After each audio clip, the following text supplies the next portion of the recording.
Ако не ми фащаш главата, ще те щупя. Къде ме е телефона? Дебили, здравейте! Аз до сега никога не съм правила такова нещо, да отговарям на вашите въпроси и така нататък. Винаги съм гледала да измислям някакви дебилни теми. И така, да, знаете за моите персоналности и за много теми, които се пораждат в моята тъпа дебилна глава. Моята тъпа дебилна глава от доста време не може да измисли каква тема да вълнува нашия клип. Поред на номерата едно с друго да отговарям, защото не съм си избрала нищо.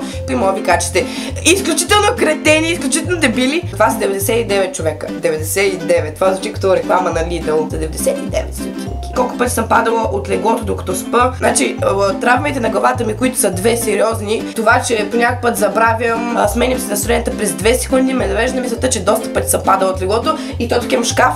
Предполагам съм се ударила в шкафа. Какво друго ме пита? Колко пъти си лъгала, че тръгваш, а все още не си била готова? По-бавен, моля.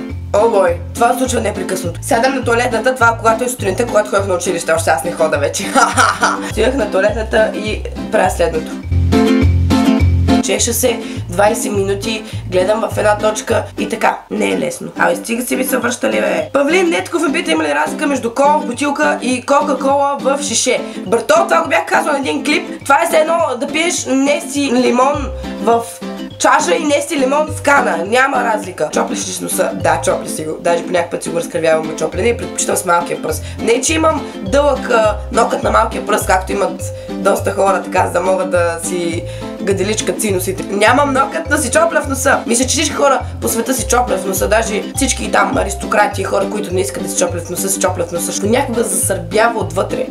Или пък имаш просто сапог, който трябва да махаш. Аз имам тамак, ще си космите на краката. Човек, не, честно казано. Преди като тренирах баскетбол в училище и ми се налагаше зимата, като имахме мачове, да си оправя краката, нали, защото сме с къси панталонки. А по някакъв път ходих с клини и си ги оправих. Дема, това е друг въпрос, но когато си ги оправях, излязах навънка, не знам дали сте чувствали как ви е студено. Не, сериозно. Ако искате да умрете от студ, да имате там бронков плевмония, си правете краката през зимата. Георги Л ме пита един много скучен въпрос. С колко бал влезе в руската? 37-1-4 беше. Ние бяхме тъпо поколение, аз бях тъп набори, така. Ивета Димитрова ме пита колко често ходиш до туалетна. Това е неуместен въпрос, защото не мога да кажа точно, защото по някакъв път си ял череши, по някакъв път не си ял череши, нали? Придържаш ли се към здравословен начин на живот?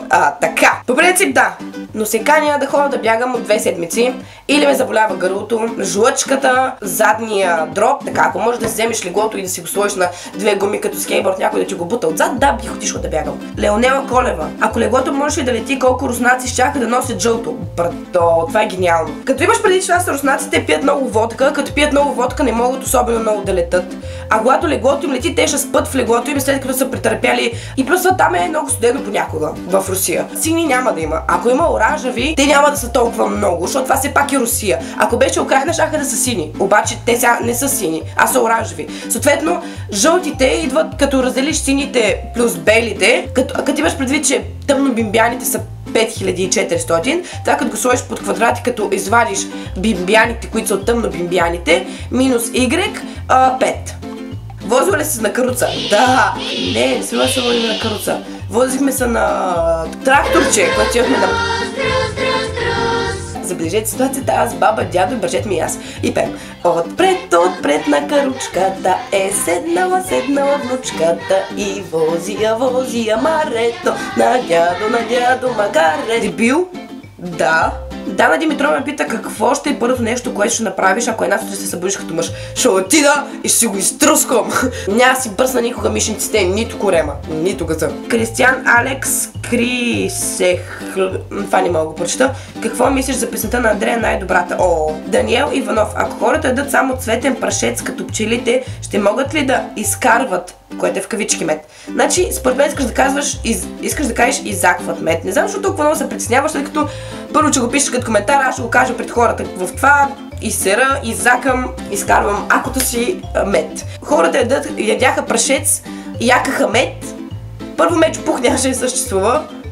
Това не знам за какво го казах. И ще всичко да е лепкаво. И тогава можехме да си ядем лайната. Да, и по заведението нямаше да се продава мед, който между другото, като си поръчаш един чай, чая е един и нещо и меда е 40 стотинки. Така че това ще да го избегнеш. Така, Илян Петков ми пита, ако смениш кружката с крак, ще те заболи ли ръката?